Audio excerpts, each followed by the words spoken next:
আজি আমাৰ পলাশবাৰী সমষ্টিত মহিলা উদ্যমিতা অভিযানৰ পুঁজি সামাজিকভাৱে আমি বিতৰণ কৰিলোঁ। আজি আৰু এখন মিটিং আছে বেজেৰাত মিটিংখন হোৱাৰ লগে লগে আমাৰ কামৰূপ জিলাত এই আঁচনি বিতৰণৰ কাৰ্যসূচী সামৰণি পৰিব। সকলোকে মই ধন্যবাদ জনাইছোঁ গোটেই অনুষ্ঠানকেইটা সুকলমে পাৰ কৰি দিয়াৰ বাবে।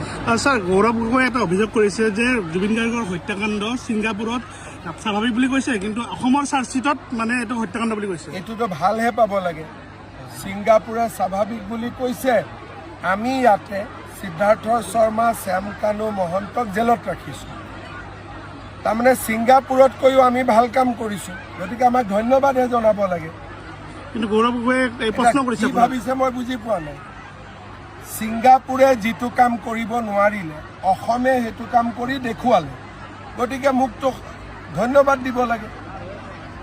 ছিংগাপুৰতকৈও অসম পুলিচে ভাল কাম কৰিছে, গতিকে আমি ধন্যবাদহে পাব লাগে। কংগ্ৰেছৰ মাজতে এতিয়া সন্দেহ কোন মানে বিজেপিৰ এজেণ্ট, এইটো লৈ মানে এইটো কাম উলিয়াইছে। এইটো তেওঁলোকৰ সকলোবিলাকে বিজেপিৰ এজেণ্ট, কাৰণ নিজৰ ভিতৰত যেতিয়া কাজিয়া থাকে ইজনে সিজনৰ কথাটো বাহিৰত কৈয়ে দিব।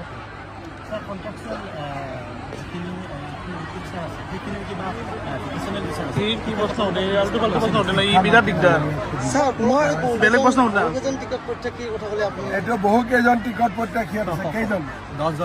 10জন।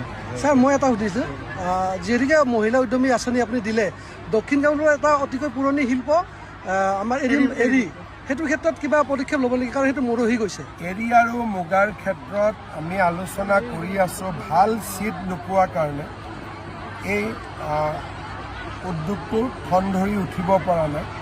এইটো মোৰ চিন্তাত আছে, আমি কিবা কৰিম ভাল কাম। ধামাকা একো নাই, সিহঁতে নিজে ধামাকা কৰি আছে নিজৰ ভিতৰত।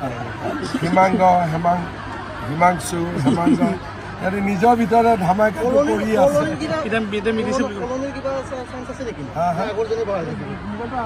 নাই, এতিয়া সিহঁতে নিজৰ ভিতৰত কাজিয়া কৰি আছে, গতিকে তেতিয়াতো তৃতীয় ব্যক্তি আহিয়ে যাব। কাজিয়াটো চেজ হ'লে বেলেগ কথা। কাজিয়াটো চেজ হৈছে, ছাৰ। চেজ হৈছে। পলাশবাৰী টাউনশ্বিপটো ডেভেলপমেণ্ট মানে বেছি সম্প্ৰসাৰণ কৰিব লাগে, এটা পুৰণা দাবী আছে। ইয়াতে আকৌ এইবিলাক সম্প্ৰসাৰণ কৰিলে ৰাইজে প্ৰতিবাদ কৰে নহয়, আমাক নালাগে ছাৰ। গতিকে এইটো কাৰণে আপোনালোকেতো আলোচনা কৰিহে মোক ক'ব। এজনে দুজনে ক'লে আকৌ পিছত গণ্ডগোল লাগি যাব।